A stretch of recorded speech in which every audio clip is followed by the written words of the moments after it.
Da-da-da-da-da-da.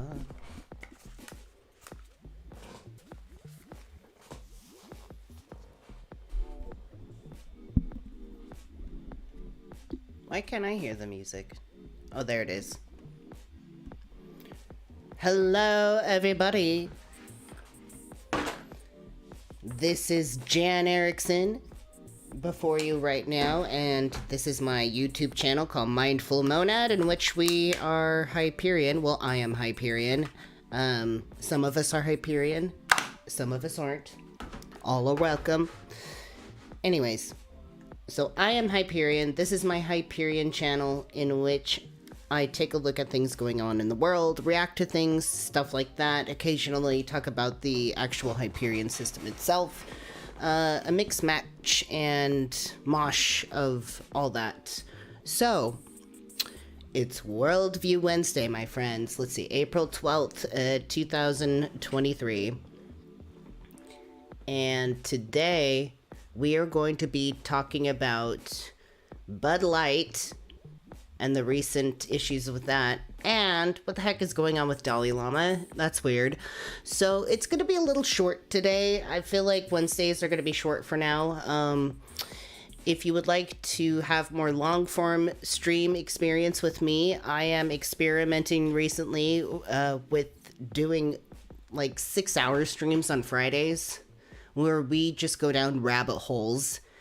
Friday streams are called Friday Night Chat. That might change to just Friday Chat at this point, if we're just gonna be mostly during the day, I think. No, I mean, I guess it would still probably be appropriate to say Friday Night Chat and just, like, leave it alone. I mean, if I'm starting at, like, afternoon, like, that's still later, so it is still Friday night. So, anyways, before we get started into our topics, I like to take some time and just hang out with people in the chat and say hello and answer any questions if you have them. We'll just chit-chat for a minute while we wait for people to get in, and then we shall get on to our topics, my friends.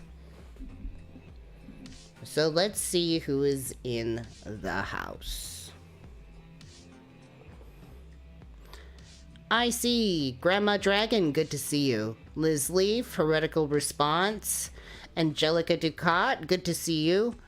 Katrina, good to see you. Cassidy, our royal lurker, thank you so much. By the way, Cassidy has recently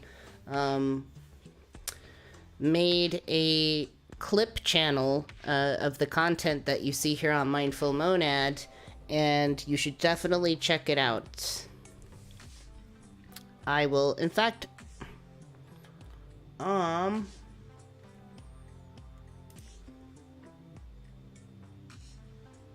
on. I would like to provide a link to it in the description, actually. Or just in the chat, really.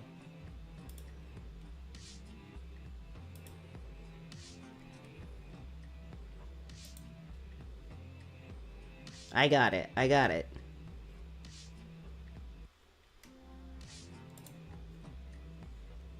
What the fuck? I'm not even subscribed. What the hell? Subscribe, man.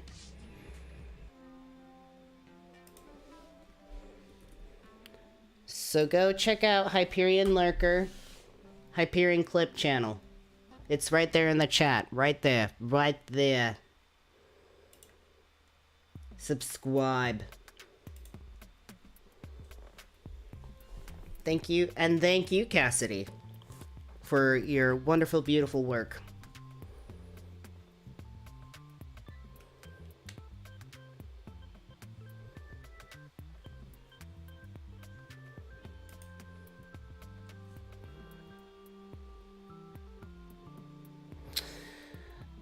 So if any of you have any questions or whatever, comments, tell me how you're doing, what's going on in your life. Let's talk about it as we wait for people to get in. Let's talk. I see Katrina Gatsby says, I just lost a friend and game group because of my views on religion. That really sucks. I don't think it's fun or good to be in these situations where, you know, we lose contact or fall out of line with people that we really care about. It's really hard when that happens, but, you know, these things do happen. So you just gotta take it as it comes, do the best you can, and remember, you don't have to beat yourself up about the situation. Sometimes people just fall out of line with each other, and that's the end of that chapter. But, you know, as I always say, feel the grief, feel the feels, do what you gotta do, and hopefully you'll feel better soon.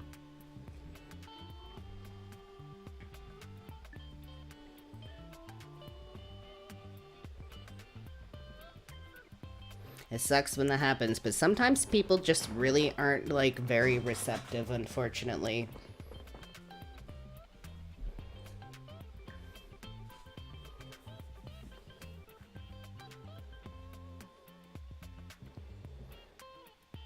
But, I mean, it's like, you gotta realize, you know, it's not your responsibility to convince people.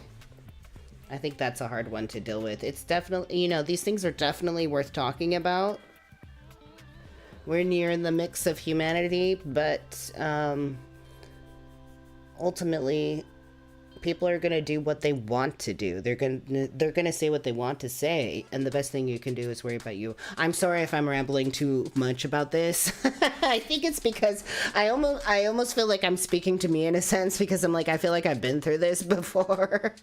So these are like my thought processes of like, well, you just gotta stick to your guns and like keep doing you, boo, you know, like do these things for yourself. I have experienced moments, because it's like I went through this when I left religion, when I left Mormonism, things like that.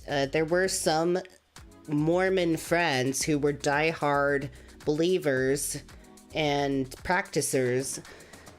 You know, these were friends that I did genuinely love and enjoyed. And so it was really hard, you know, when I left that space where it's like you'd have the debates and stuff like that, and it got to the point where it's like, where I can't associate with you.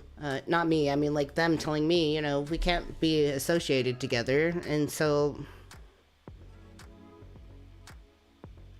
it's really tough, because like on the one hand I'm like, well, what did I do wrong? Could I have just like shut my mouth? But then again, I'm like, I gotta leave that shit. I can't be around it. So, you know, I gotta take care of myself. Oh geez. Katrina's like, says, I wasn't even trying to push anything. I just reacted to a meme. Next thing I know, I'm blocked and banned.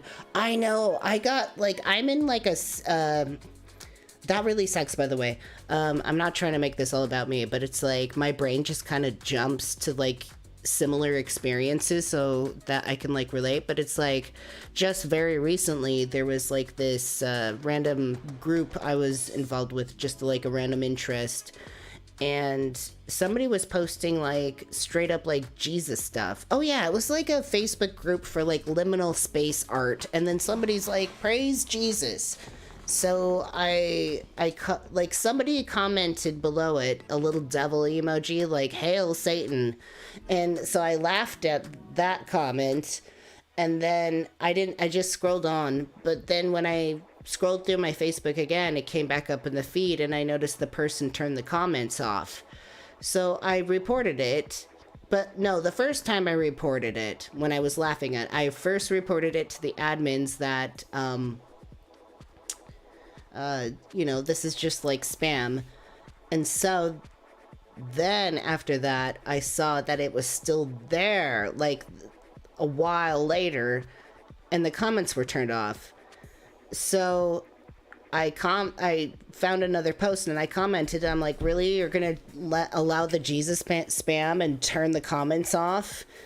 And I didn't realize that the original poster was doing that. And so, but then it was funny because like the admins got back to me and they're like, don't fucking say that. We were already taking care of it. Like, and they like, they're like, we will remove you if you try to be bothersome on other posts. And I was just like, oh, Jesus, okay. So I can only imagine like somebody like straight up block you. And when you're actually enjoying the group or enjoying the community, that's really fucking tough. I don't know. I feel like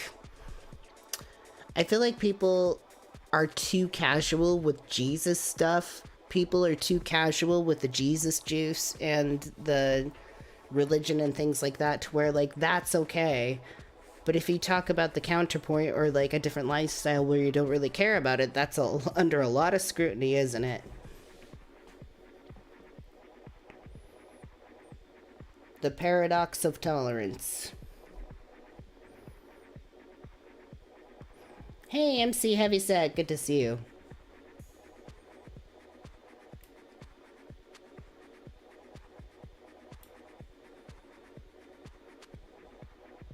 Mark, good to see you. Mark is a moderator. Cassie, I'm sorry. I mean Cassie. Cassie, good to see you. Cassie's another wonderful, magnificent moderator. Roxy R. Tyler.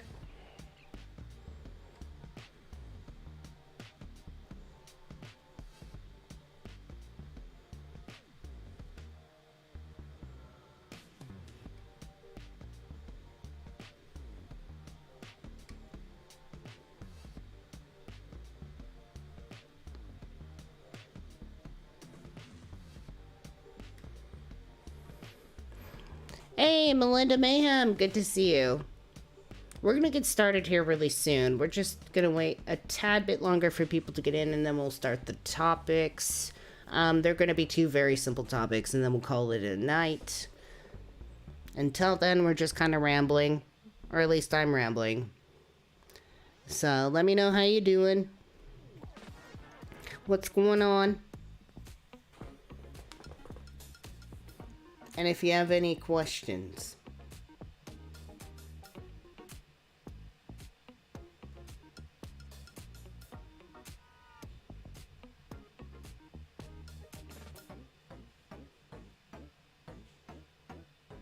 Hey, Hope. Good to see you, Hope.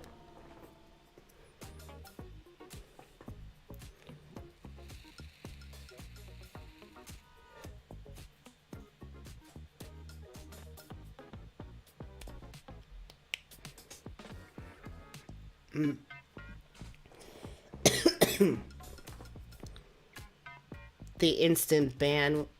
So Katrina got instantly banned without any discussion. I thought we were better friends than that. Well, fuck those people.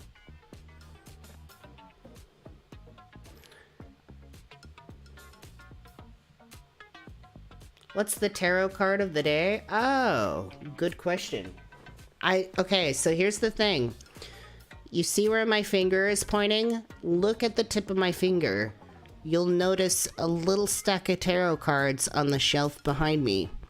So I'll shuffle through this, and then I'll wait to see who asks what the card is, and then we'll discuss the card. But I only reshuffle it after somebody asks what it is. So, good job, Grandma Dragon. What is the tarot card of the day? Let's see.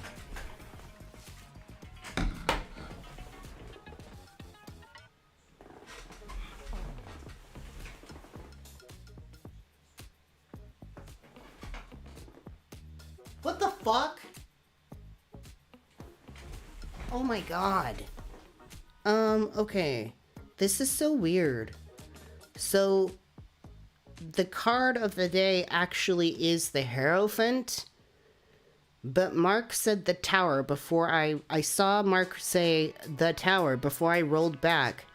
So I pulled the actual card we're going to discuss, but the immediate card behind it was the Tower. What the fuck? What the hell just happened there? That was so true. I'm not even joking. Look.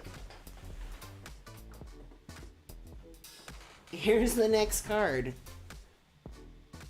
The Tower. That just happened. Like, because I knew, like, when I rolled back and I'm like, no, I know it's not the Tower. I didn't quite remember it. And then, like, I just moved it and it was like, do a 3-card spread? Okay, so I'll grab the other one too.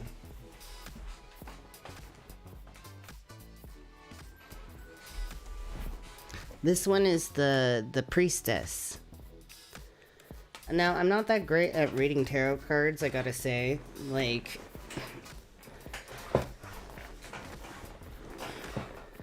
not that great. But let's explore these things. Let's explore these things very quickly before we get started into our subjects. Okay. Let's see.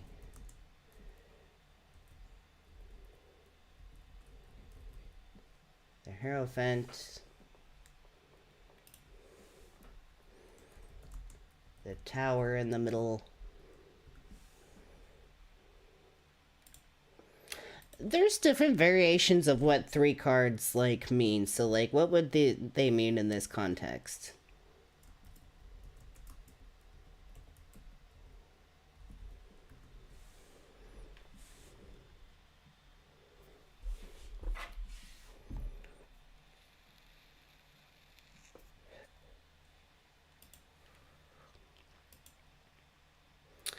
So, the Hierophant, the 5th card of the Major Arcana in occult tarot decks, is derived from the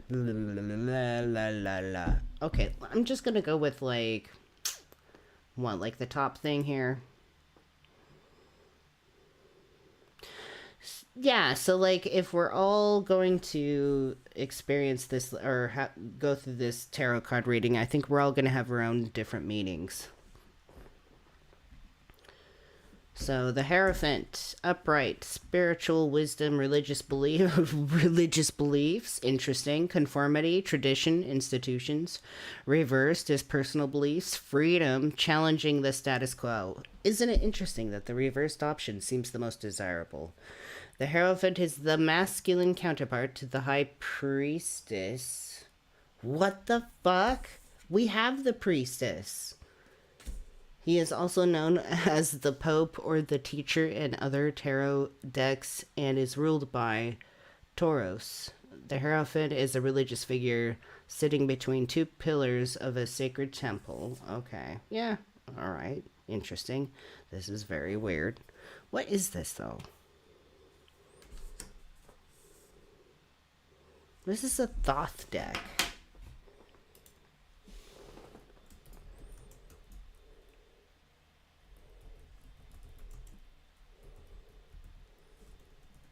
Right?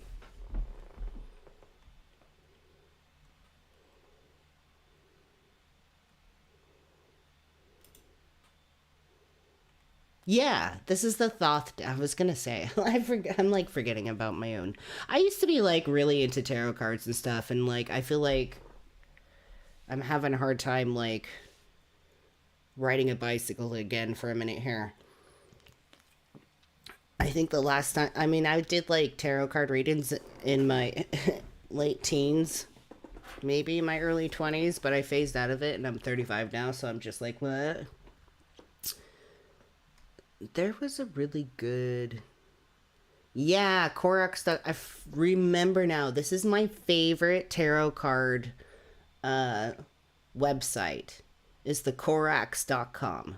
It's such a cool thing. And mind you, I'm Hyperion, so this is just like reading into archetypes. Like, nothing magical is happening now. It's super fucking interesting. We're pulling all these cards that coordinate with each other, but let's just get into this. 3-card spread. So, all of you, think about your personal lives, or just think about your subconscious mind. Think about inner star actualization. Think about perhaps like what you need to focus on now in your inner star actualization. Something. Just have a purpose and a question in mind. and we're going to go through all three of these things. And if you're just jumping in, we are getting into our topics. We're just doing a cool card reading right now. So the Hierophant. The Hierophant is a symbol for a world of belief and confession. May it be a church or sect or an occult society. He is the Pope, the Druid, or the High Priestess in a system of creeds and dogmas. He presents the religious and intellectual tradition of a person, and may be I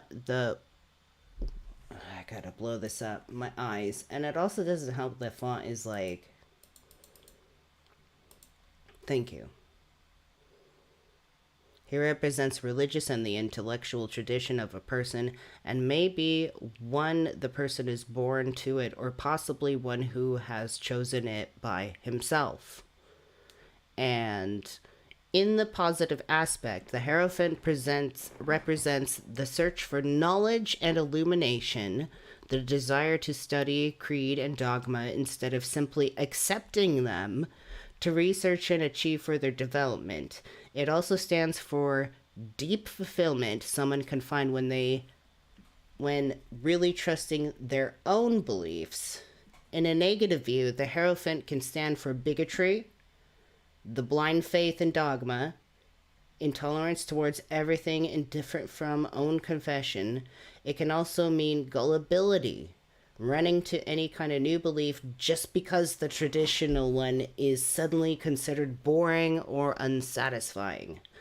The drive is search for hidden truths, trust in inner instincts. Light is the wisdom and knowledge as an experience independent from dogmatism and science.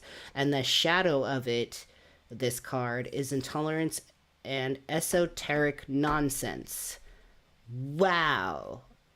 I feel like I could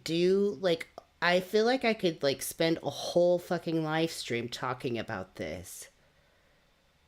This is this is not supposed to be the direction of Worldview Wednesdays, but like this is just like, okay. I think we're going to get into this deeper on Friday. Deeper! This is so fucking crazy. This is the craziest, like, coolest card right now. The Hierophant. Go to Corex.com. This is amazing. Okay. So we're going to read the third card, which is Lay Tower.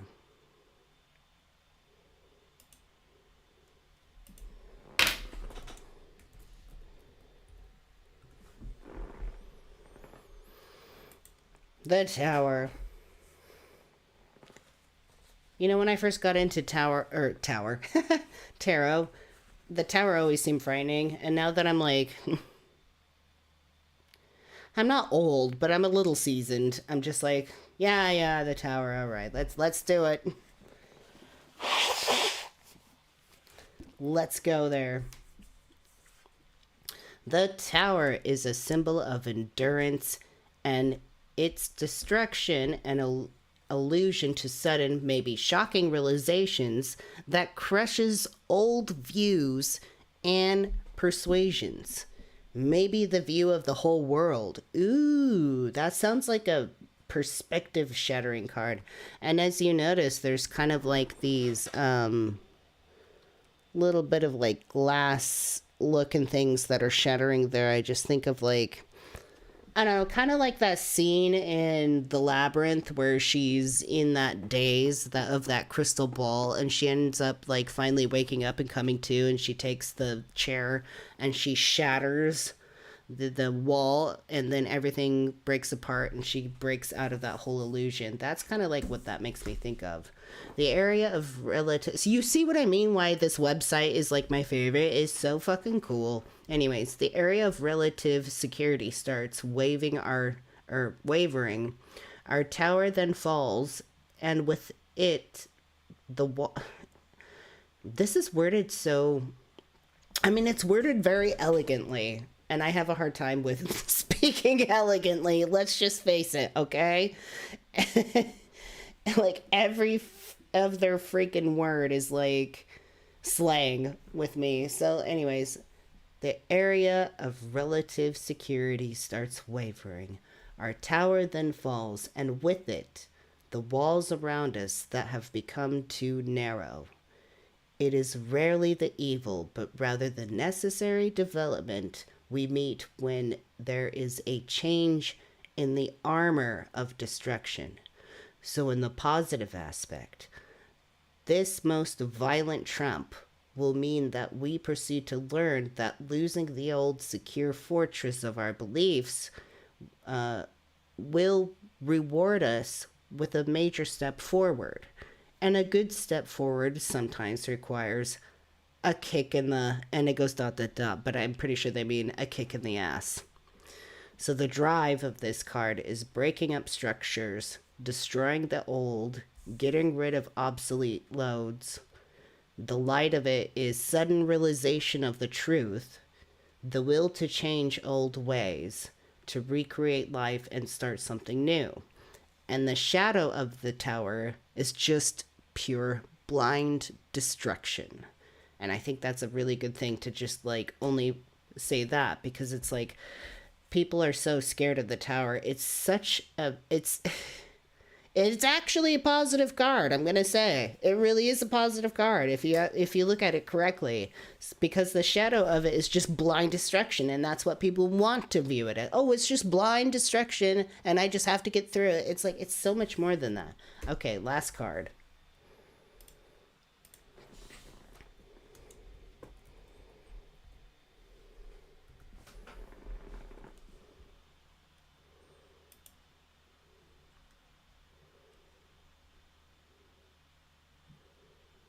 Oops, I don't think that's the right one.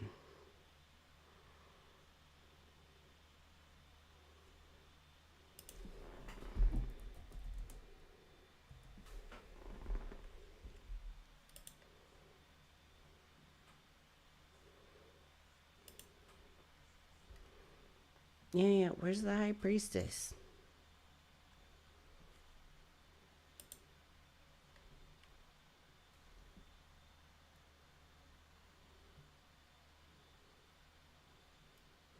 Isn't the High Priestess in cups?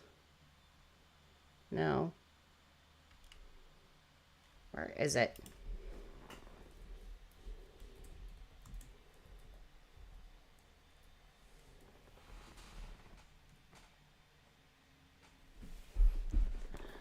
No, it's... Where is it? Help me.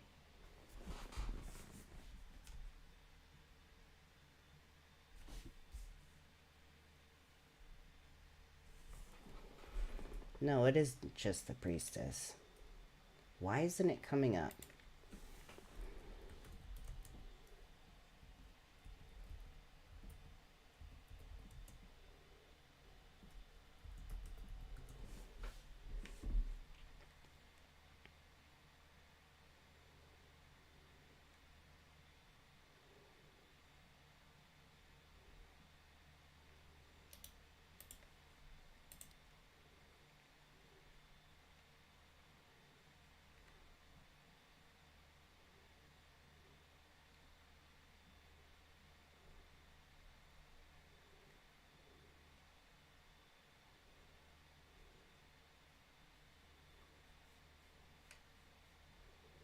It's not giving me like the direct card like the other links are, so it's like, where do I find this?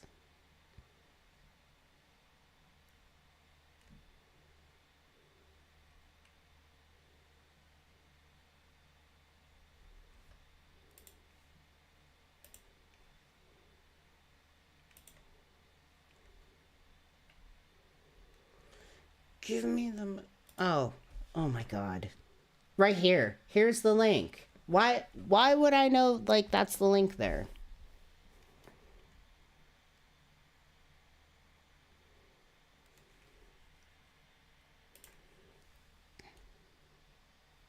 You see how this website, like, this is why I haven't like shown it by now. This is why I haven't shown the website by now, because it's like it's so it's like you can barely even fucking read this shit. The Corex is great though.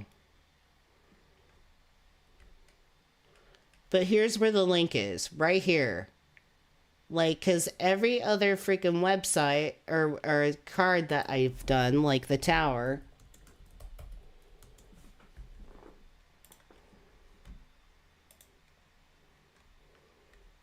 okay, pretty cool looking, right? You know, but it's like, it's so hard to read because it's like so decorative. Like, I love it, but it's so fucking decorative.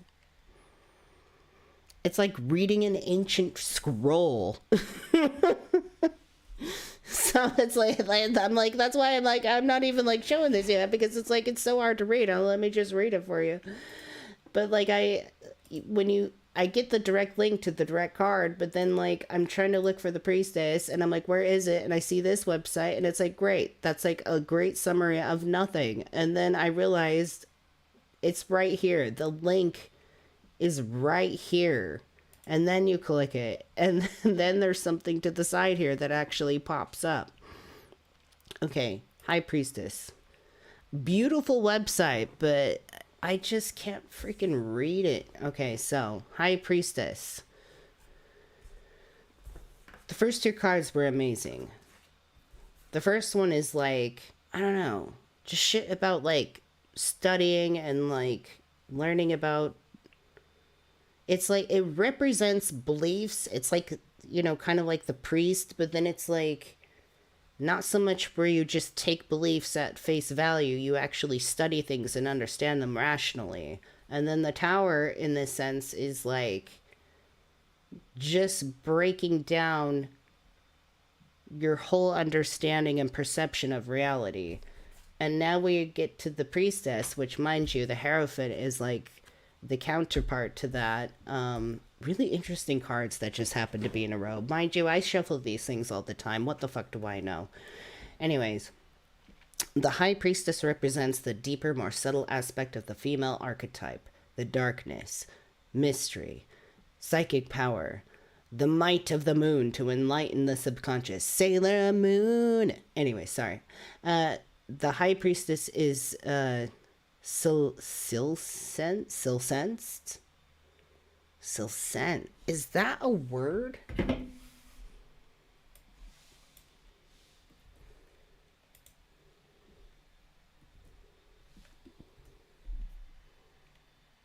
Oh, silence. I think that's a typo. Sad. The High Priestess is silence. Passivity. I don't know how to pronounce that. I know what word it is. I have a hard time like literally like phonetically pronouncing it with my lips. I know how it's pronounced in my head though. Anyways, containing a power of her own. Only when retiring from the world we can allow our subconscious to rise, listen to our inner voice, and recognize our spiritual power. Most people never rest like this, as our society supports the total suppression of the subconscious. But without it, we will never understand ourselves. The High Priestess is inner wisdom at its deepest, a wisdom that cannot be expressed in rational terms. Trying so, we would already falsify and restrict it. A wisdom that cannot be expressed in rational terms?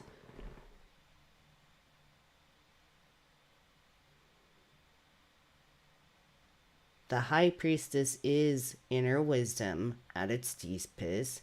So it sounds like that's a very long way, fancy way to say like intuition, I feel like.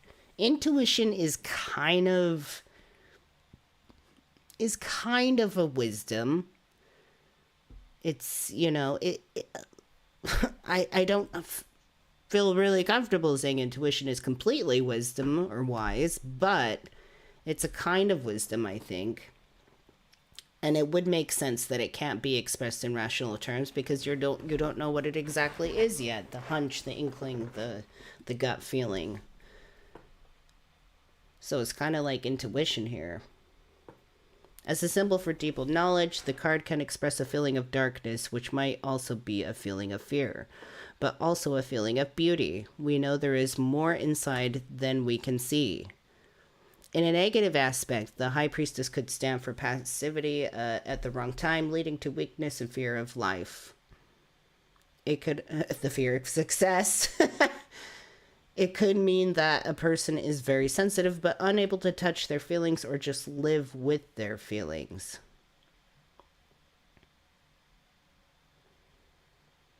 That's a very interesting correlation.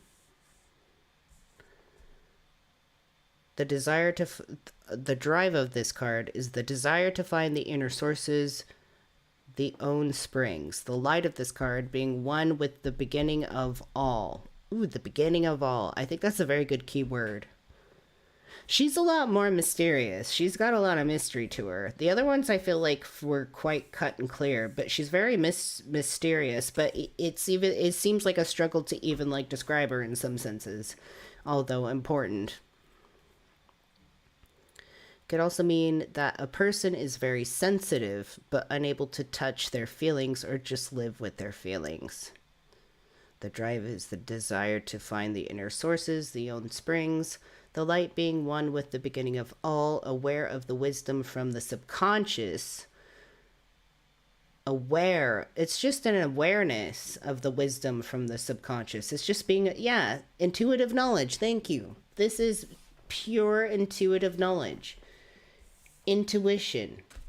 Actual study. This is amazing. Dream and patience. The shadow is dreaming, changing moods, doubts, ignoring of reality. This is amazing. Okay, so on the one hand we have the Hierophant, we have the Tower in the middle, we have the Priestess lastly. The Hierophant is like the direct opposite of pretty much of like the Priestess. They're both on the same level, but the Hierophant is more about just like the study of belief and the examination. The Priestess is, it's like hard, like I'm going to study this belief from a very like rational way. Where the Priestess is, I'm going to intuitively understand that this is wrong. And then you have the Tower in the middle, which is like breaking down just simply breaking down barriers, shattering the barriers. So this is a really fucking good, I was just trying to be like fun with the tarot cards, but this turned out to be a very iconic like tarot reading that very much applies to Hyperians. That's like precisely what we try to do. We try to make a balance and break the barriers between being very rational, being very intuitional, and synthesizing these different aspects of ourselves and integrating these different aspects of ourselves. And sometimes that takes a kick in the ass and it shatters our world. But you got to keep on going, keep on evolving. Oh, that was good. All right, on to Bud Light. Wasn't that innovative? On to Bud Light. Hey, oh, let me see. I see Morg. Thank you so much for coming, and thank you so much for the super chat. That's so awesome. Really appreciate that. I like the flying pear. I just gotta use the bathroom real fast. I didn't really expect to get onto such like an interesting spiel about tarot cards. We might like explore more of this more on Fridays.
So Mark's like, you're going to want to see this hot take. Here's the old take. Okay, so let's check this out. 3-card spread, April 12th, 2023. Interesting. Me, you are an expert tarot reader with a background in Jungian psychology. No, I'm not.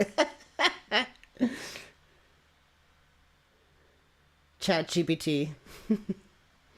This is amazing.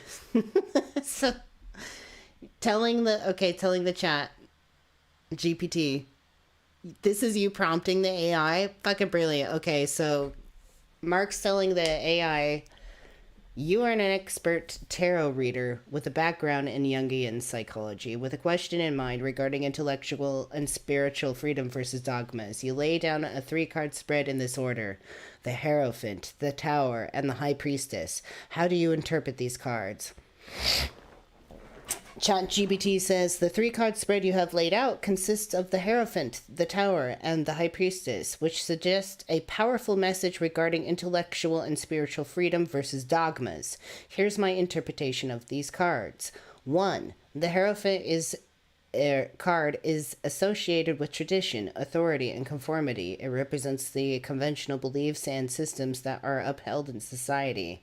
In the context of your question, the Hierophant suggests that there is a significant influence of dogmatic beliefs and systems in your life that may be limiting your intellectual and spiritual freedom. This card could also indicate that you are seeking guidance or approval from a mentor, leader, or organization that espouses certain beliefs and values. 2. The Tower. This card represents sudden and dramatic change, upheaval, and destruction. It signifies a significant shift that shakes the foundation of your life and forces you to confront your beliefs and values. In the context of your question, the Tower indicates that the dogmatic beliefs and systems you have been following may be challenged or disrupted in some way. It may be a painful experience, but could also lead to a breakthrough or an awakening. 3. The High Priestess. This card, intuition, mysticism, and the hidden aspects of the self. It suggests that you have access to a deep well of knowledge and wisdom that is beyond the realm of dogmatic beliefs and systems. In the context of your question, the High Priestess encourages you to trust your inner voice and to seek guidance from within rather than from external sources. This card suggests that there is a need for balance between intellectual understanding and intuitive knowledge. Overall, the spread suggests that you are grappling with the tension between the limitations of dogmatic beliefs and systems and the desire for intellectual and spiritual freedom. The Tower suggests a significant shift or upheaval is coming, which may challenge your beliefs and values. However, the High Priestess encourages you to trust your inner wisdom and intuition, which may lead you to a deeper understanding of your path forward. Fuck yes. Fuck yes. Everything about this. This is amazing. Thank you so much, Mark, for doing that. This is like so fucking Hyperion, it's not even funny. That's it. Stream over. We're done. That's it. That's the lesson of today, folks. Like, that's like the most beautiful thing I've ever fucking seen. How crazy it was so weird. Mark, you just said, like, I know, like, this is the Friday. We should almost switch. That's fine. I don't give a shit. But, like, that was so amazing because Mark's like, the card of the day is the Tower. And it's like, no, it isn't. It's the Hierophant. But then I moved the Hierophant and it's like, the Tower is there. And I'm like, what the fuck? Mark is a witch. He's a witch. Burn him.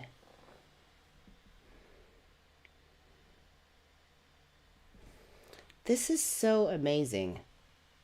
I'm going to star this and save that because that's like so cool.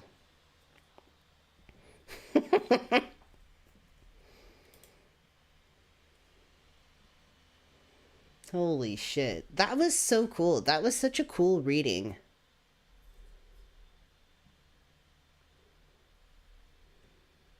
Carrie is definitely laughing with us tonight. She would love this. But by the way, if you want to go check out like a great, like this is my favorite. Stop it. Oh my god. Corex. The Corex.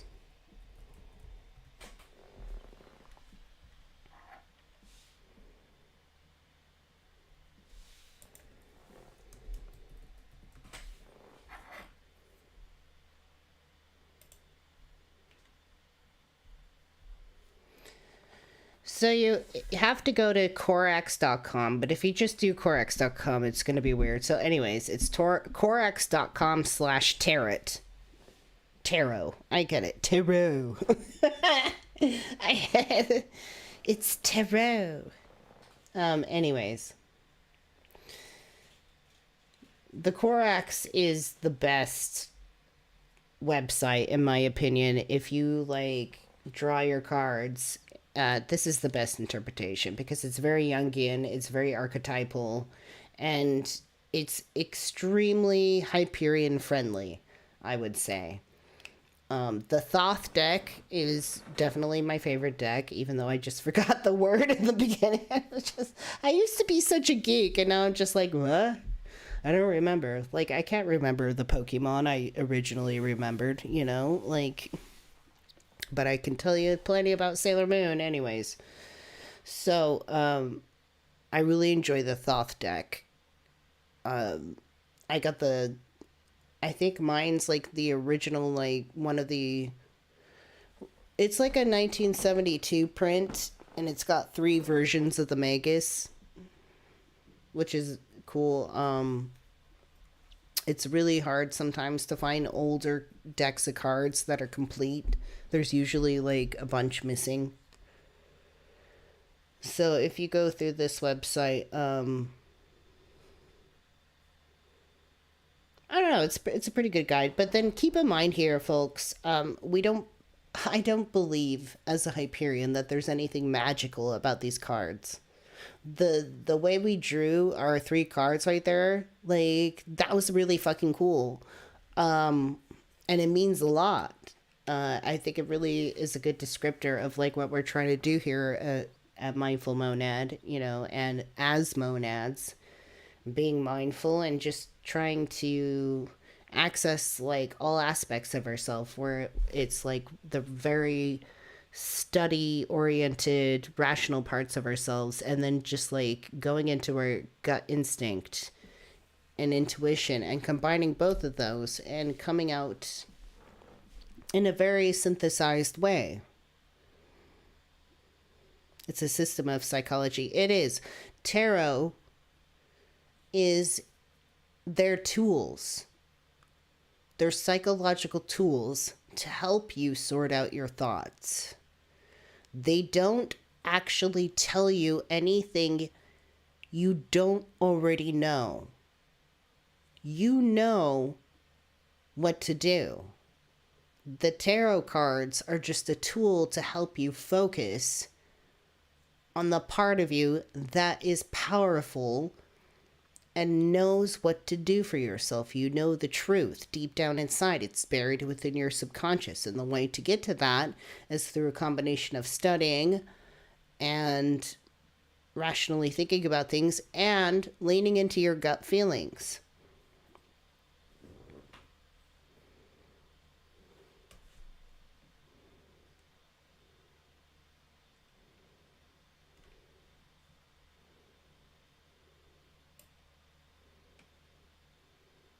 By the way, if you have not liked the video yet, please do so now. Like the stream, and we shall get into our topic here soon. We just kind of got sidetracked, but it's like an awesome sidetrack. Honestly, this is fucking amazing. I want to do more card readings, like, but let's try to like gear them towards Fridays.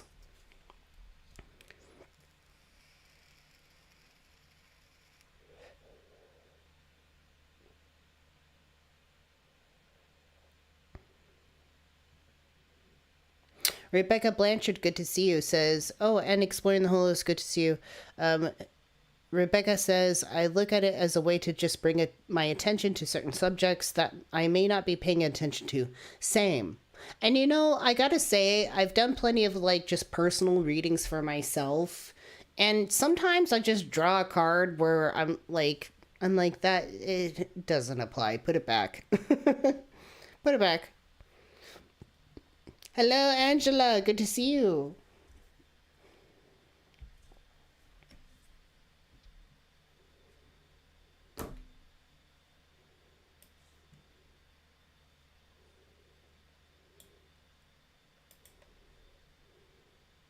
And thank you for the likes and the support, everybody. It really means a lot to me.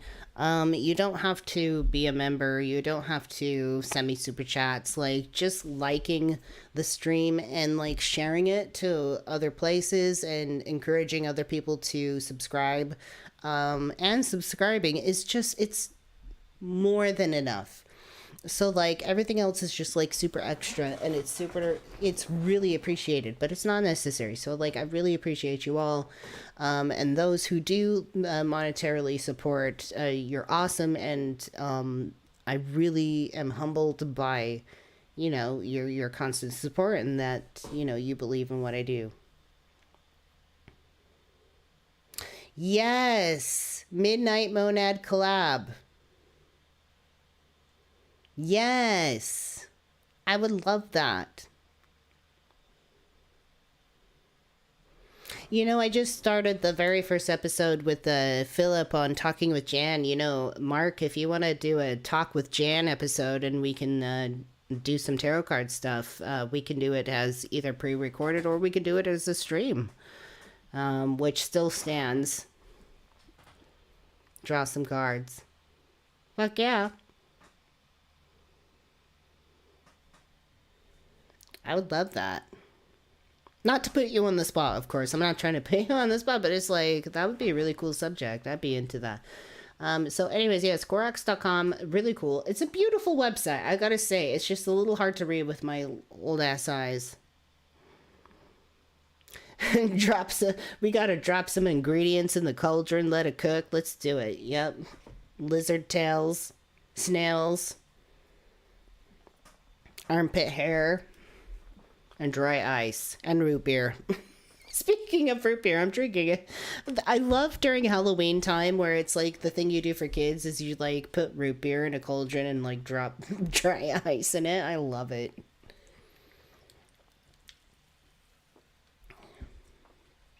We'll dress in our dark occult robes. So, as you all know, let's add the toad. Angela's like, add the toad. Lizard's tails. Toad testicles. Cat's tongues. Dog tails. Whole ass snails. And a dash of tapatio.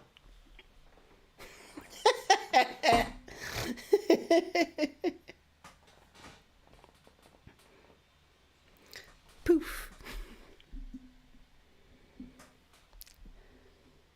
We'll smoke synthetic toad skins like that twerp media god in America Gods.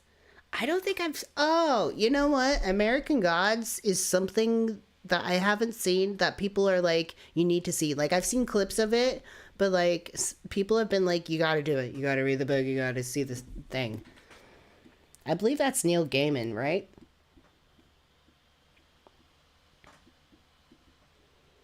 Yes. Neil Gaiman is great. I met Neil Gaiman. I'm not even joking. I actually met Neil Gaiman. He's a really nice dude. Like, very briefly. It was like for like a...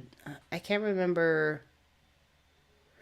Oh, for Mirror Mask. I saw Mirror Mask for my first time in a small theater in Salt Lake City. And he was there. He did a questionnaire, and surprisingly, not a lot of people showed up. But me and my buddies. Okay, so when I was in high school, it was like I joined these like theater buddies, right? It was a group of kids. Anyways, like we were like goths at the time, but this was like late high school.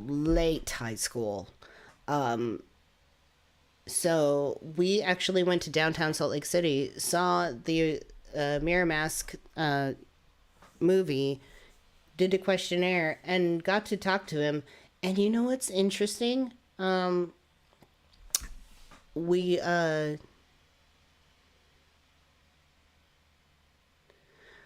we got into the elevator, and he was just happening to get into the elevator with us, and we were riding up.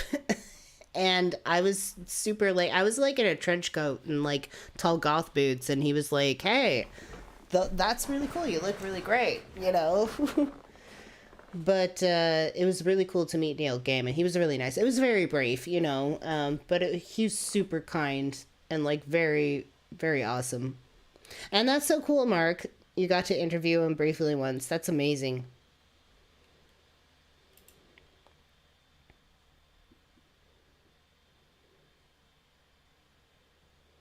Oh, that's amazing. Mark says I used to work on the official Chuck site, like, you know, Fight Club, Survivor, etc.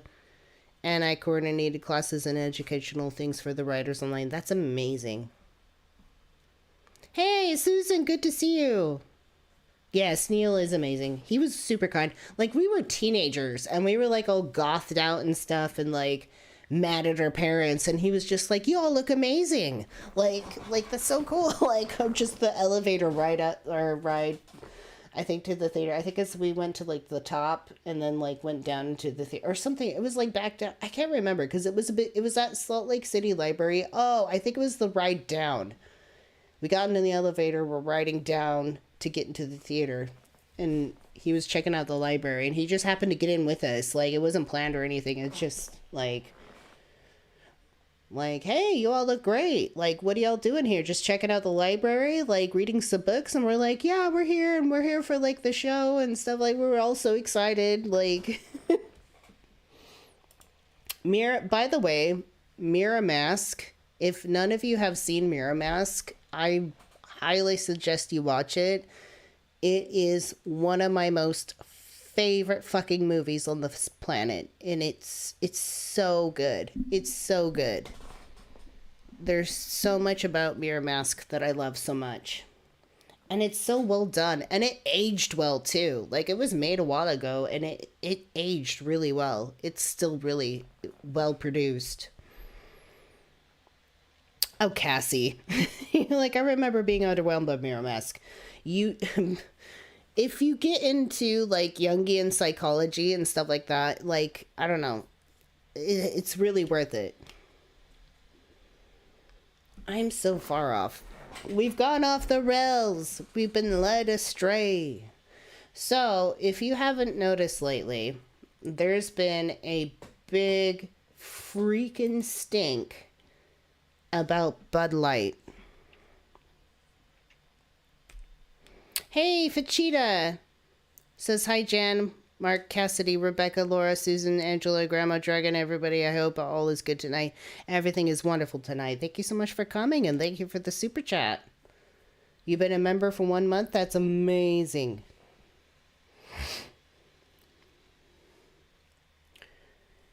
So recently, Bud Light has struck a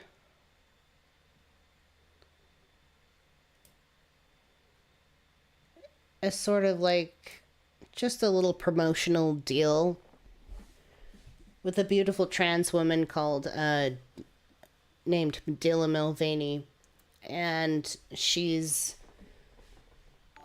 supporting Bud Light and their new can design, I guess, which supports the LGBTQ community. Now, Dylan was also gifted just one can of a tall can of Bud Light that featured her face on it. But I think you know where this is gonna go. The right-wing conservative mainstream assholes, all the hillbillies, things like that, everybody that drinks this piss beer is throwing a fit because they think they're gonna have to drink their beer with like Dylan's face on it. And that's not the case. Her face is not going to be on all the beers. That was just one special can gifted to her. However, the new beer can design will feature like rainbows on it or something. And so everybody is losing their goddamn mind over this stupid fucking beer. Which I don't like, by the way. It's just PS beer.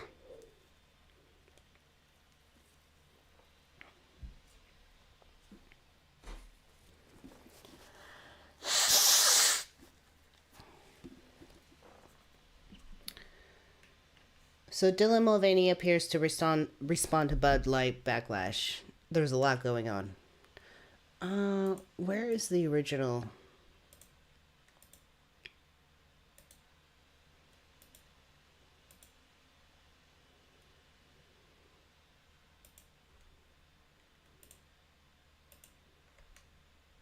No, I wanted to see the original.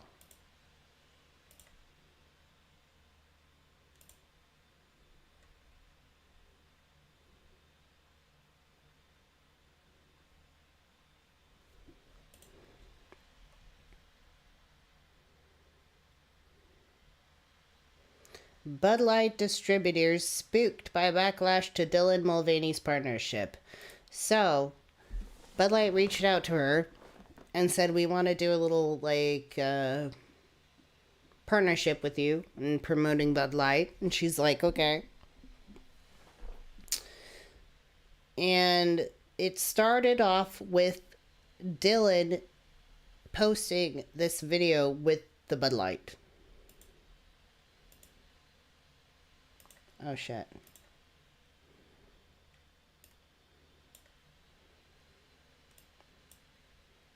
Dylan is like a sweet little angel, by the way.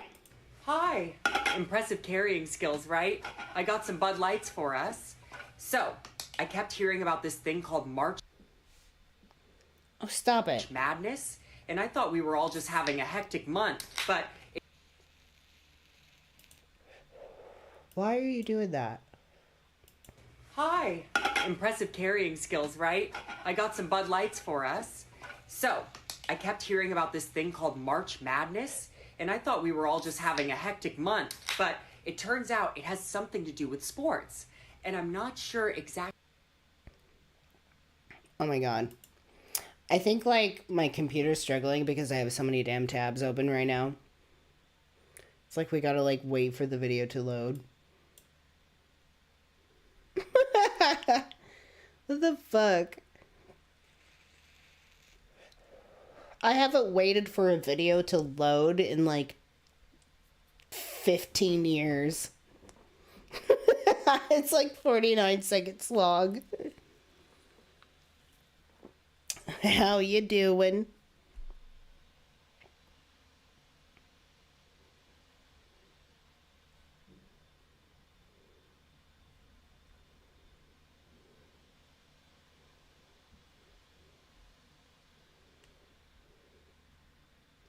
I mean, it's so...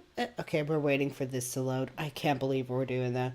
Anyways, like, it's so fucking weird that people are throwing a fit over piss beer. I'm boycotting Bud Light, not because of this bullshit, because I just don't fucking like it. I, a trans person, am boycotting this beer because it tastes like shit.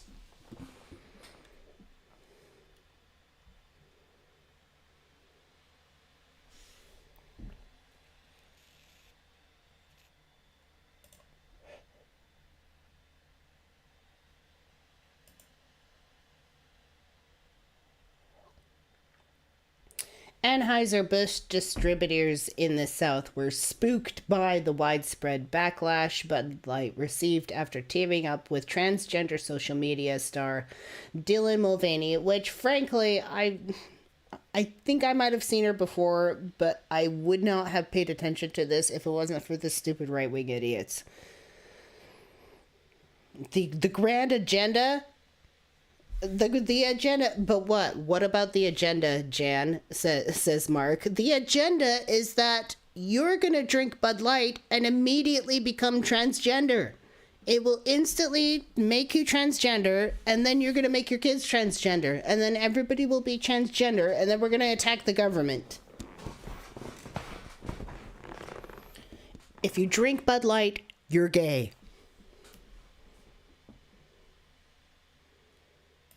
Hi. Impressive carrying skills, right? I got some Bud Lights for us. So, I kept hearing about this thing called March Madness, and I thought we were all just having a hectic month, but it turns out it has something to do with sports. And I'm not sure exactly which sport, but either way, it's a cause to celebrate. This month, I celebrated my day 365 of womanhood, and Bud Light sent me possibly the best gift ever, a can with my face on it. Check out my Instagram story to see how you can enjoy March Madness with Bud Light and maybe win some money too. Love ya! Cheers! Go team! That's it. That's it. A beautifully dressed trans woman bringing beers to the table saying, hey, have a beer. I don't really know about sports much, but I hope you all enjoy rooting on your own team. And Bud Light sent me this can to celebrate being a full year out as like a woman. And that's amazing. And people are losing their goddamn minds. The intense opposition to Mulvaney promoting beer has been alarming to Anheuser-Busch distributors, which placed fewer orders after the partnership sparked outrage from conservatives who argued the company is pushing gender propaganda. I mean, if the price of Bud Light is going to lower so significantly, I might just start drinking it. We reached out to a handful of AB distributors who were spooked. Why do they keep using that word, spooked? I just keep seeing them like wide-eyed hiding behind their beer cans. Most particularly in the heartland and the south, and even in their more usual or rural areas. The Popular Beer Industry Trade publication wrote, Beer Business Daily said it assessed the situation purely from a marketing and sales perspective, noting that current data are very limited, but it appears likely that Bud Light took a volume hit in some markets over holiday weekend, since rural customers are most likely to celebrate Easter.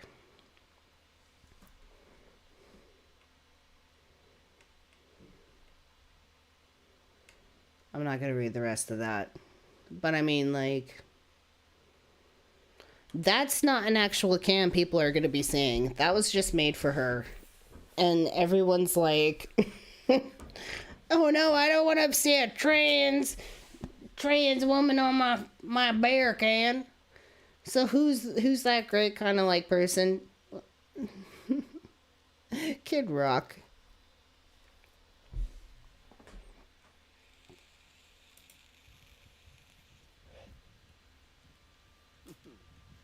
Grandpa's feeling a little frisky today. Why does he look like shit? I'm sorry. Why does he look like fuck? He looks like shit. I don't like. He looks like shit. He looks horrible. Grandpa's feeling a little frisky today. Don't open this. Let me say something to all you and be as clear and concise as possible. Okay.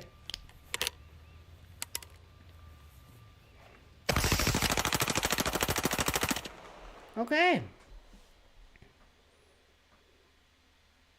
Fuck Bud Light and fuck Anheuser-Busch. Have a terrific day. So we got a man with a MAGA hat taking a firearm to a few boxes of Bud Light. And he's saying, let me be clear and concise. And then turns around and unloads a gun.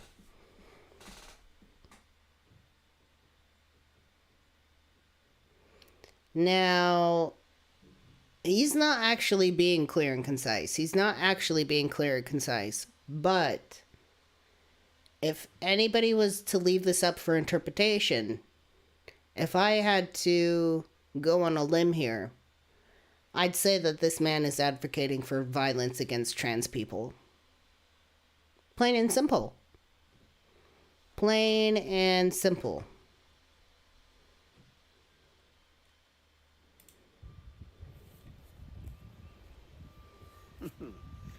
Grandpa's feeling a little frisky today. Let me say something to all you and be as clear and concise as possible.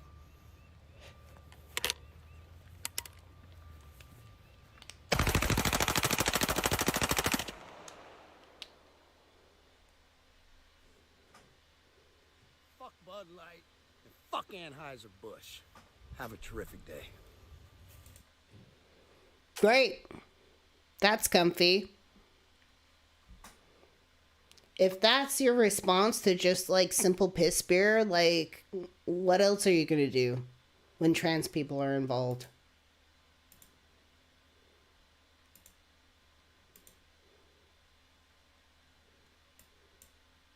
Today, Bud Light facing some backlash over its partnership with a trans influencer. Take a look. There's a video posted by Kid Rock that has more than 1 million views, hundreds of comments praising him for shooting at cases of Bud Light.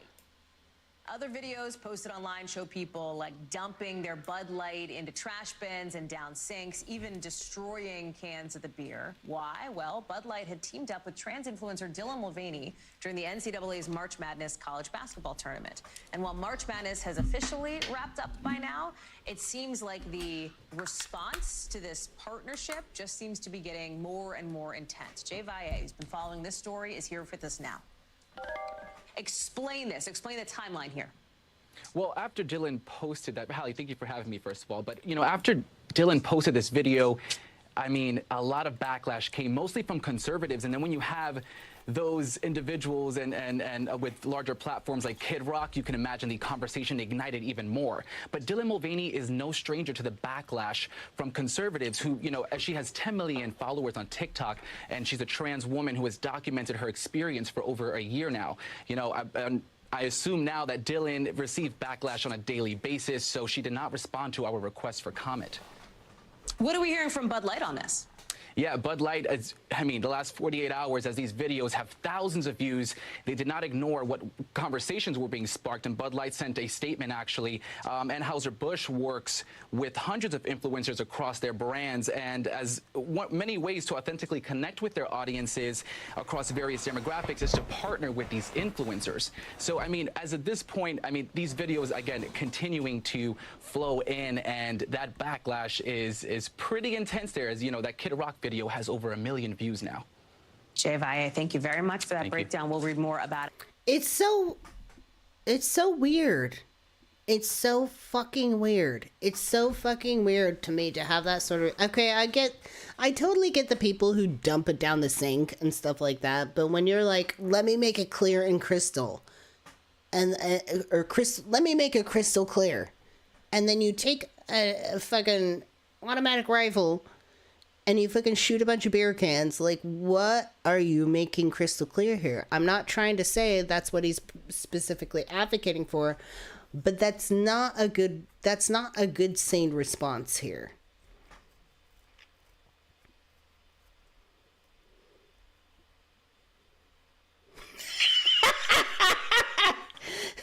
Kid Rock drank a post-gender affirming can of Bud Light and his tiny dick fell off from just drinking the beer, so there's that. Yes, if you drink Bud Light, you're affirming your gender. Don't do that.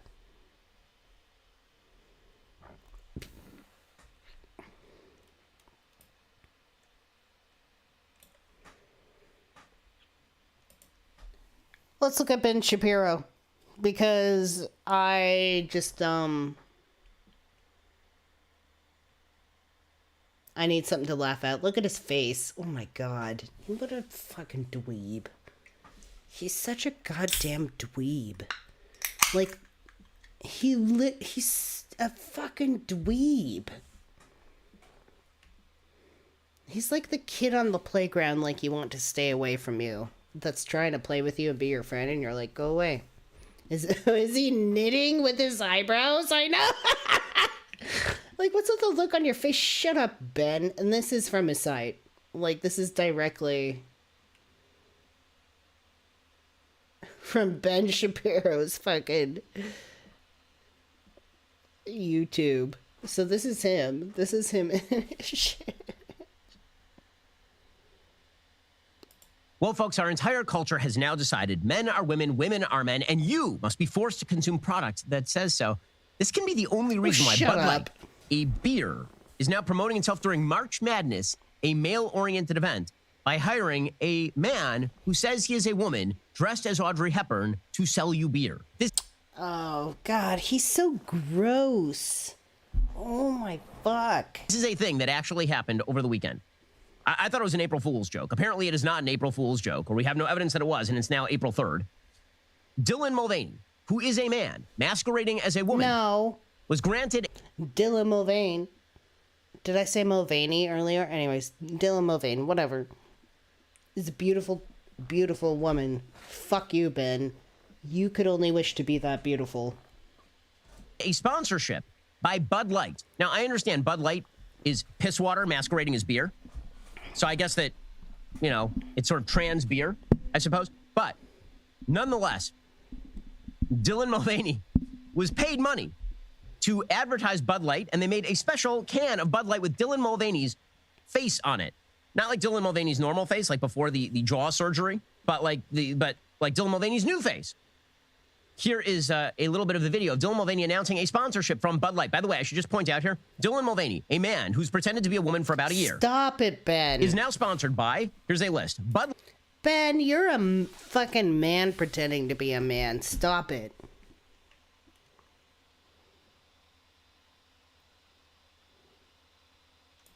Light Tampax. Where? What? Where? Wait, Tampax? What do you mean? By, here's a list, Bud Light Tampax. Where? Kate Spade, KitchenAid, in the blender, I guess. Plaza Hotel, Stella McCartney, and Crest. And Crest, well, I mean... Tampax? Is this person really moving product? I just have a question. Like, from a capitalistic perspective, is Dylan Mulvaney moving product? Apparently, Bud Light thinks so. So here's Dylan Mulvaney as a sponsored person by Bud Light. Hi. Impressive carrying skills, right? I got some Bud Lights for us. Tampax. So, That's not true, though. I know that. Oh, all right, but let's see what... Okay, let's play that. I swear I'm gonna get like it's like a 12-minute video. I'm gonna like spend like 2 hours like... I kept hearing about this thing Hold called on. March Madness, and I thought we were all just having a hectic month, but it turns out it has something to do with sports. And I'm not sure exactly which sport, but either way, it's a cause to celebrate. This month, I celebrated my day 365 of womanhood, and Bud Light sent me possibly the best gift ever, a can with my face on it. Check out my Instagram story to see how you can enjoy March Madness with Bud Light and maybe Ben, that was too delayed. Stop it. win some money too. Love ya! And then Dylan Mulvaney released another video of himself in a bathtub, in a bathing suit, blowing bubbles with the Bud Light. So first of all, just want to point out here how stereotypically ridiculous it is for a man to pretend to be a woman and then use every ridiculous stereotype about women. Apparently, women don't know what March Madness is. Did you know that? Did you know that no woman knows what March Madness is? You just thought it was a stressful month. How do women not find this utterly bizarre and insulting? I don't understand. Because women don't care. Like, fucking... Ben, you are bizarre. Disturbing. And who is the crowd for whom Bud Light is doing this? And the answer is, of course, all of their friends. They're doing this for the intermedia. Their assumption is that there won't be a massive number of Bud Light consumers who look at this and go, I'm not buying Bud Light. Like, I'd rather just buy another crappy beer. Like, they think that they can get away with this, culturally speaking. And pretty much all of the culture thinks this because they live in a magical bubble of their own making. This is all nuttiness. Or non-nuttiness, as the case may be. But again, it is not restricted to Dylan Mulvaney. Apparently, according to Breitbart, pop star Lizzo's brand, Yiddy, is launching shapewear for gender non-conforming communities. This includes chest binders for women and tucking thongs for men. I'm sure that is a massive bestseller. What? Yiddy said, quote, "When we say we support everybody, we mean it. We believe in radical self-love for people of all gender identities, including the trans, non-binary, gender fluid, and gender non-conforming What the fuck is wrong with that, Ben? communities that have been chronically underserved. Nothing says radical self-love like taping your up inside yourself. That Like you do every day? that is the radical self-love that people have been Ben, your balls are in your fucking throat. seeking for literally ages. The tucking thong is what they've been looking for ages. Or, you know, some instrument that crushes your breasts to your body if you're a woman. This is how you perform radical self-love, guys. I know that you thought that was actually, you know, seems like painful and unfortunate, but apparently that is an act of radical self-love. Now, all of this would just be a bizarre cultural moment, except for the fact it's... Hey, Heretical Response. Thank you so much for the super chat. I really appreciate that.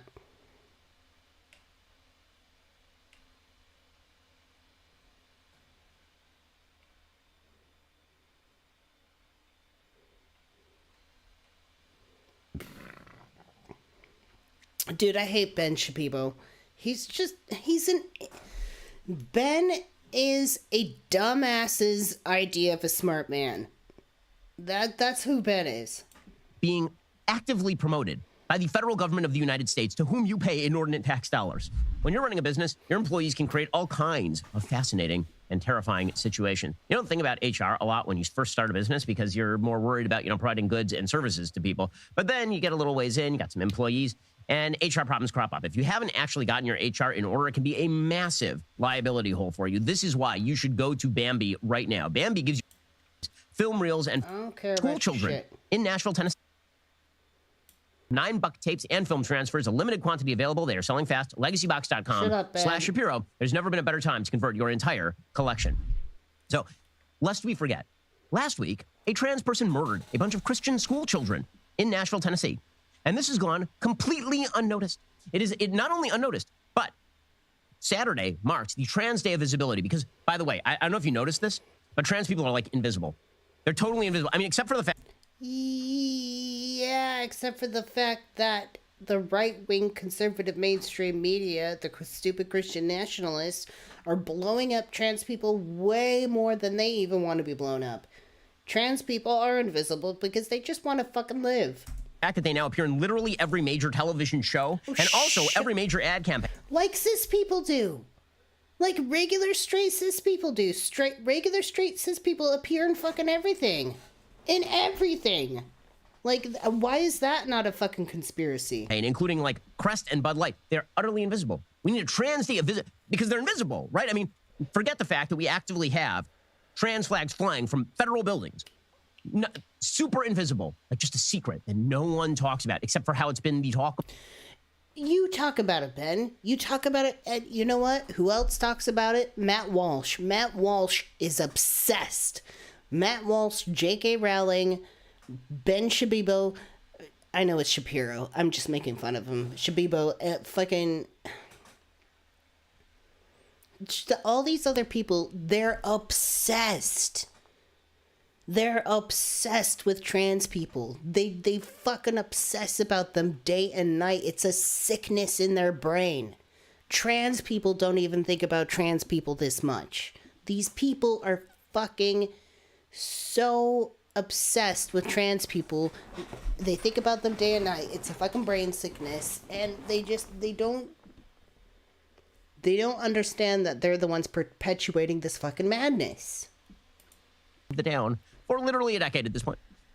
So we need to foster the trans ideology, the lie that boys can become girls, and we need to do that without reference to the fact that the radicalization. It's not an ideology. There's no transness. There's no transgenderism. There's no ism. There's no ideology. It's not some whimsical fucking concept. Trans people exist. It's real. We're here. We're queer. Get used to it. Of certain members of the trans community by the lie that there is a genocidal attempt to kill them, as opposed to not accepting the lie that they are in fact members of the opposite sex. That is genocide. That is an attempt to kill trans people. When trans care, 75% of it is like, or 72%, I can't remember. But roughly 75% of trans healthcare is life-saving. It literally saves lives. All of it saves lives. 75% of it is like reducing the suicide rate. Reduces the suicide rate by roughly 75%. It literally saves lives. It literally keeps people alive.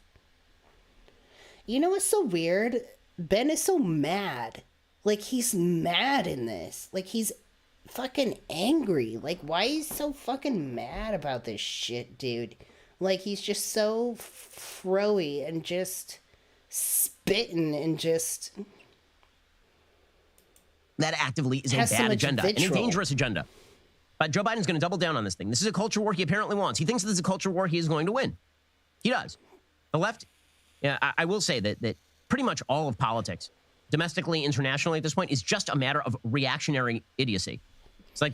That's all right-wing people are. That's all right-wing people, white-winged, yes, anyways. Right-wing people, they're nothing but reactionary. Nothing but reactionary. Talk about the pot calling the kettle black. Talk about shadow shit. The left has decided that because they don't like Donald Trump, now boys are girls. And they're going to push that in the aftermath of a girl who said that she was a boy murdering a bunch of Christian school kids. So Joe Biden, who has spent pretty much no time talking about the victims in Nashville, but has spent an awful lot of time over the course of last week talking about the victimization of trans people, he put out a tweet saying, quote, "On Transgender Day of Visibility, we want you to know that we see you just as you are.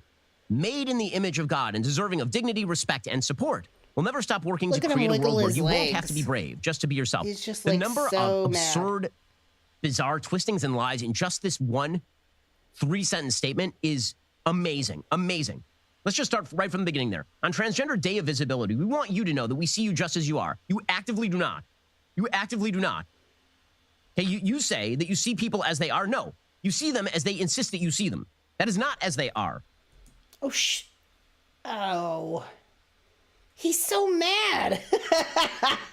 He's so fucking pissed. As they are implies an objective reality that you can identify and notice. Okay, well, that's the opposite of what you're doing. Made in the... I would love to talk to Ben Shapiro about the objective reality and subjective reality. Just those concepts by themselves. I would love it. He gets so fucking schooled. Image of God and deserving of dignity, respect, and support. Every human being is made in the image of God. Not every human choice is a godly choice. Made in the image of God. You know, if you're going to cite the verse, at least cite the entire verse.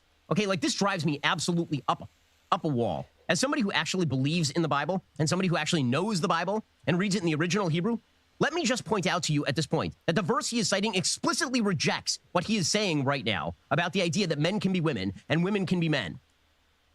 Okay, the actual verse, just to read it in Hebrew to you, is Vayivra Elokim et Adam b'tzalmo b'tzelem Elokim bara oto zachar unekeva bara otam. Zachar unekeva. Okay, so for those who don't speak Hebrew, the literal verse is, so God created man in his own image. In the image of God, he created him. Male and female, he created them. He cites the beginning of the verse, but he can't even get to the end of the verse without debunking himself. It's unbelievable. And then, of course, you know, we have to create a world where you won't have to be brave. Because quoting the Bible really justifies, like, how people should be identifying themselves. Like, this is exactly what I'm talking about with this bullshit. This sort of dogmatic fucking religious bullshit. That's like, God created this and that, and it's like, I don't care what God created. God created my nuts. Suck on him. To be yourself. What do you mean brave to be yourself? Being yourself is like the least brave thing. In fact, it's almost unavoidable.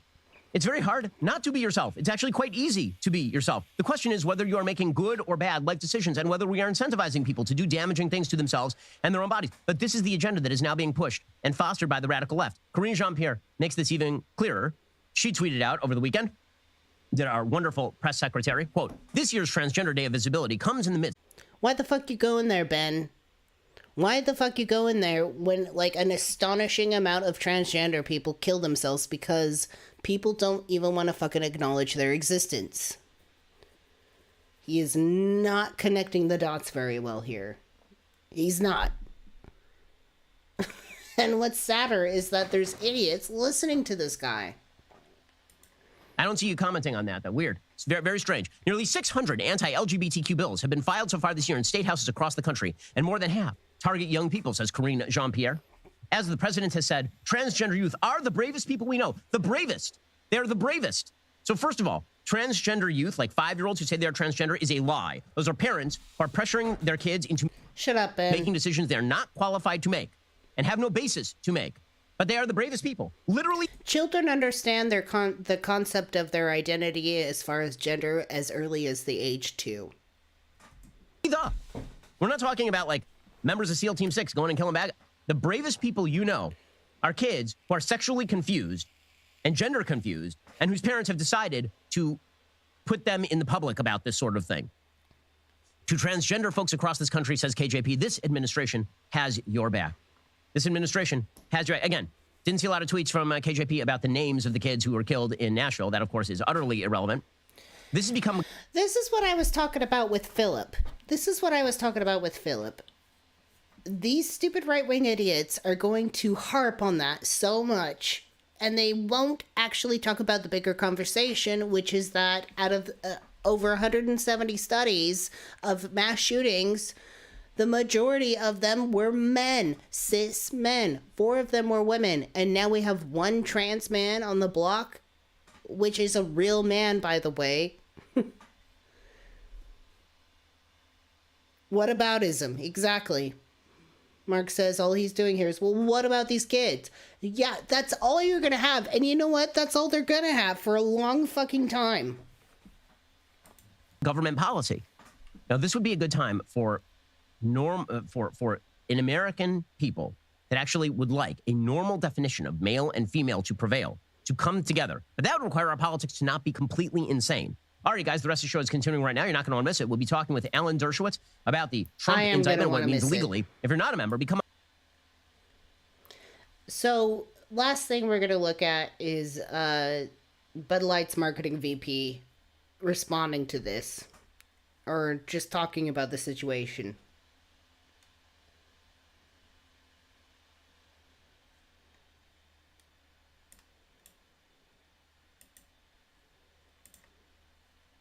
I'm a businesswoman. I had a really clear job to do when I took over Bud Light. And it was, this brand is in decline. It's been in decline for a really long time. And if we do not attract young drinkers to come and drink this brand, there will be no future for Bud Light. So I had this super clear mandate. It's like, we need to evolve and elevate this incredibly iconic brand. And what I brought to that was a belief in, okay, what does evolve and elevate mean? It means inclusivity. It means shifting the tone. It means having a campaign that's truly inclusive and feels lighter and brighter and different and appeals to women and to men. Mm-hmm. And representation is at sort of the heart of evolution. You've got to see people who reflect you in the work. And we had this. That's pretty hangover. smart. I mean, Bud Light had been kind of a brand of bratty, good night, Susan. kind of thank you so much for coming. Humor, and it was really important that we had another approach.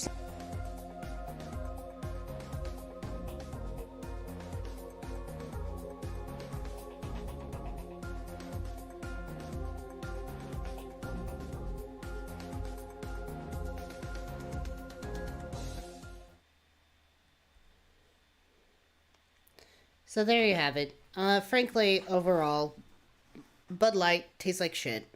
I don't give a shit about hillbillies pouring out their beers over their sinks and stuff.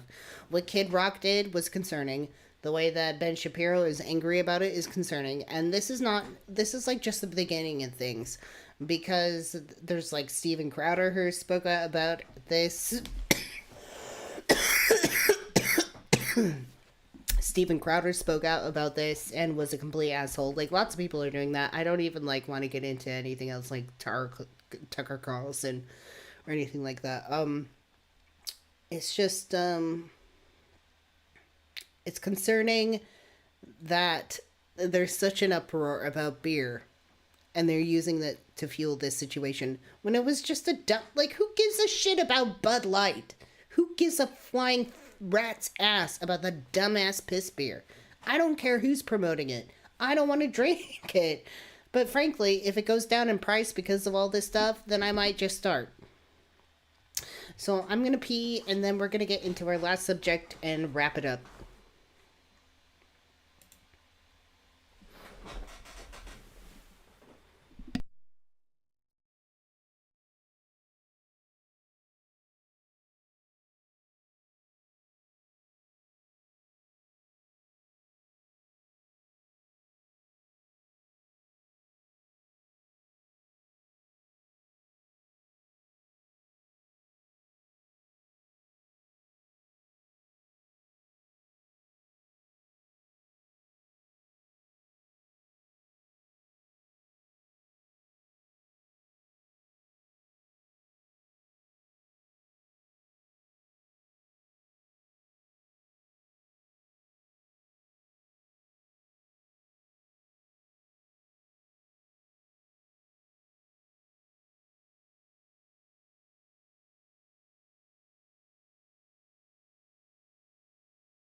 Anyways, moving from queer beer to Dalai Lama drama. Recently, the Dalai Lama has been under fire for some pretty inappropriate interaction with a child. There was a child that went up to meet him, and the child asked for a hug. Instead, the Dalai Lama gave him a kiss on the lips, stuck his tongue out at the child, and said, suck on my tongue. Now, I know that this figure is really upheld as a very, like,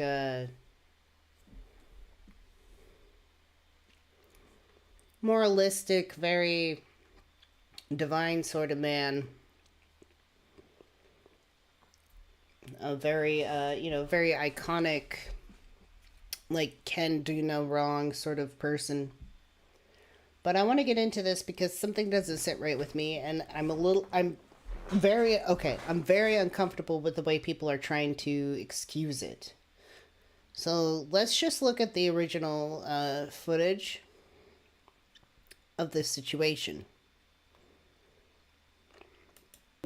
Here also.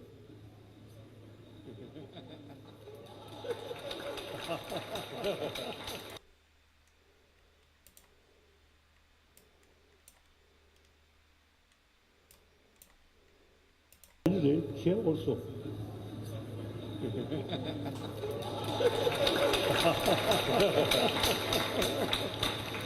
And suck my tongue.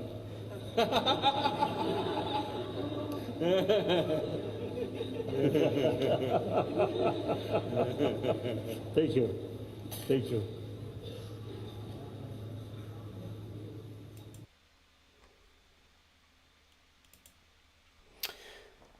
So the Dalai Lama apologizes after kissing boy and asking him to suck my tongue, which is really weird because frankly, if you look at that, if the kid asked for a hug, you should have just given him a hug. He actually like took his hand and like tilted, like not just like forcefully grabbed, but like pretty much guided the kid's face up to him to kiss him on the lips, stick his tongue out at him and says, suck my tongue. We're going to get into this. It gets deeper. Well, let's read this first. The Dalai Lama has apologized. I can't even fucking say this. The Dalai Lama has apologized after he faced allegations of inappropriate behavior after kissing a young boy on the lips and asking him to suck his tongue at a public event in India. The interaction, which took place in late February at Dalai Lama's temple in blah, blah, blah, has attended by about 100 young students who had just graduated from the Indian M3M Foundation. The Dalai Lama Tenzin Gyatso is the holiest figure in Tibetan Buddhism and has lived in exile in India since 1959 when Tibet was annexed by China. In a video that has gone viral, one of the young male students approached a microphone at the event and asked the Dalai Lama, "Can I hug you?" The Dalai Lama, 87, told the boy to come to the platform where he was seated, motioning to his cheek. He is heard saying, "First here," after which the child kissed him and gave him a hug. The Dalai Lama kept a hold of the boy, saying, "I think here also," and then planted a kiss on his lips and "suck my tongue." The Dalai Lama then said, sticking out his tongue forehead to the forehead of the student. The boy quickly stuck out his tongue and then went to move away while the Dalai Lama laughed and pulled the boy in front for another hug as the audience laughed. The spiritual leader then spoke to the boy, advising him to look to those who create peace and happiness and not to follow human beings who always want to kill other people, before giving him a final hug. As the video spread across the internet, it was condemned by many who called it inappropriate, scandalous, and disgusting. The controversy prompted an apology from the office of the Dalai Lama, who said his behavior has been innocent and playful. It said in a statement, His Holiness wishes to apologize to the boy and his family, as well as many of his friends across the world, for the hurt his words may have caused. His Holiness often teases people he meets in an innocent and playful way, even in public and before cameras. He regrets the incident. The Dalai Lama has faced previous controversies in 2019. He caused an outcry after suggesting that if the Dalai Lama returned as a woman, she would be more attractive, which for his office apologist. I didn't hear about that. His comment about women.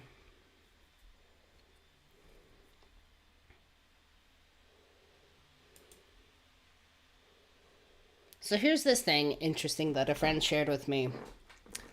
What does it mean when Tibetans stick out their tongue? So it's an actual, like, somewhat of a custom thing for Tibet, sticking out your tongue in a way of saying hello. For most Kintris Pipogos consider sticking out your tongue as a bit rude, but for Tibet, it's a way of greeting. So it depends. There is like this thing where you do like stick out your tongue as a greeting.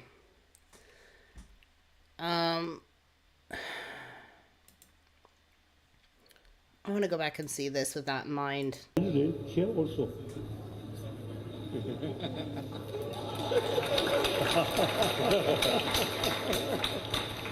And suck my tongue. Yeah, that's a little too close. Thank you. Thank you. I mean, I don't know. I can't sit here and define, like, what would have been more appropriate. Like, what, you just stick your tongue out for a second like a lizard and then say, suck my tongue? It still doesn't seem right. Here's the thing. I agree that that's not appropriate behavior. I don't think that should have been done. There's an argument that says, you know, there's that thing where there's the Tibetan custom to stick out your tongue, things like that. But my thing is that the Dalai Lama is old. And he's very well educated. He's been around. He's well versed in other people's customs. And I think with that in mind, he should have known better. He should have known better. He's not dumb. He speaks really good English. Like I said, well versed in other cultures and societies. Been around the block. He's been around the world. Like, this is inappropriate. I don't know what it takes to, like, deal with this situation, because it's like you can't exactly, like, fire the Dalai Lama, right? So, like, what kind of repercussions is he going to face? What kind of things is he going to go through?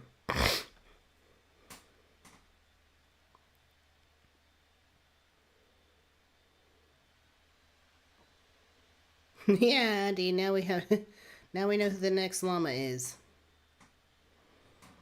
His holiness, his horniness, I don't know. It's too weird. He literally, like, grabs the kid's face, tilts his chin up to him to kiss, and then is like, suck on my tongue. But it was, like, not just, like, a tiny second, like, it was like, he really just kind of, like, leaned in, like, as if to actually expect the child to suck on his tongue. That's odd. That's odd to me. So I don't think that's appropriate. Weird ass shit. Weird ass shit.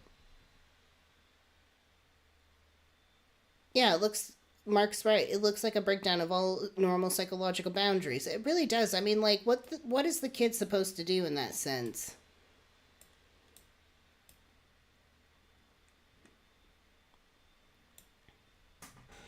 It's not like he has many options. Like, what if he cries out and says, no, don't? Like, I mean, the kid was very specific about just asking for a hug. He could have just hugged him, patted him on the back, said some, like, loving, endearing words or whatever of encouragement, and then sent the kid on his way. This is weird. I mean, it's like, what? Were they just, like, having a bunch of kids, like, line up to, like, fucking meet him like he's goddamn Santa Claus or something?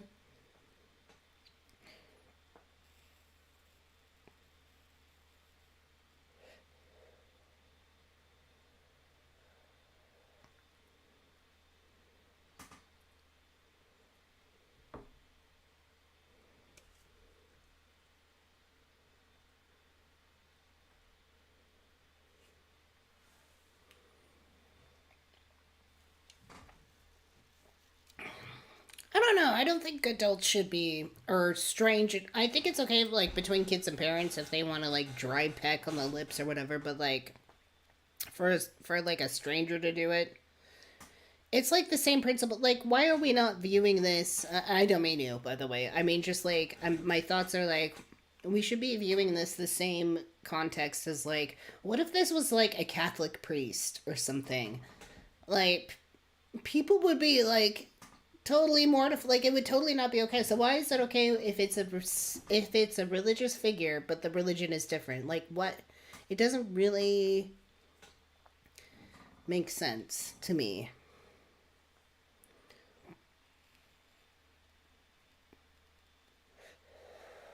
Anyways. So, I think that's going to wrap up for tonight. I'm really hungry. I want to eat some taco salad, and I want to watch Mandalorian, because I think it's, like, second to the last episode of the season, and I am obsessed. Obsessed.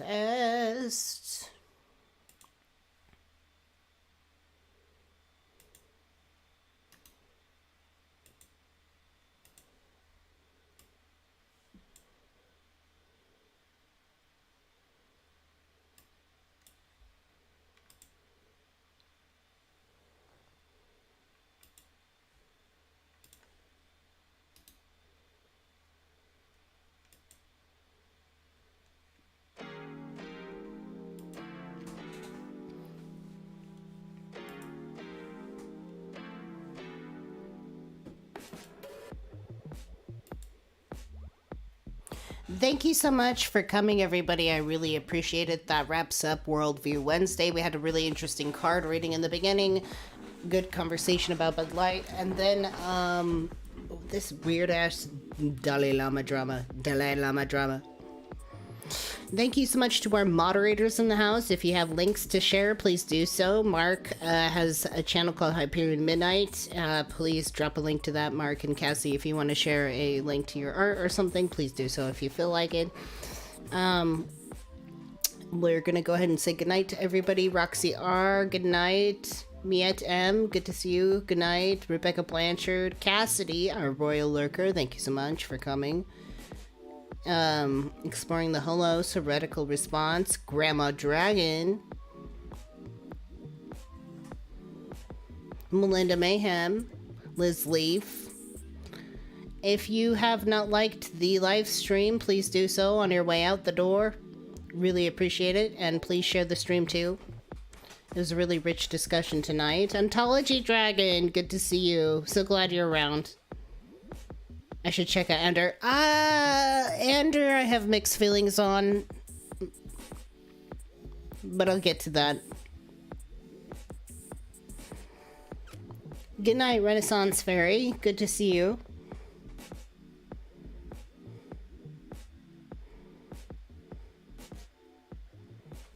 It was good to see everybody. Our next stream is going to be Friday. It's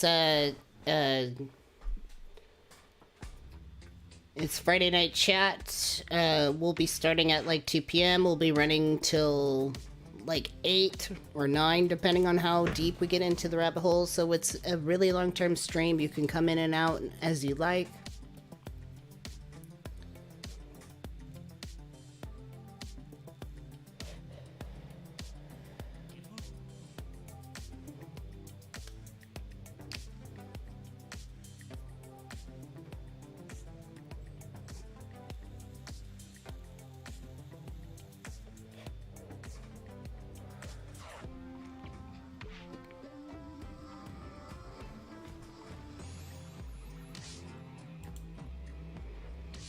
There you go. Check out Cassie's Instagram, Malice in Wonderland. Cassie does a lot of beautiful art.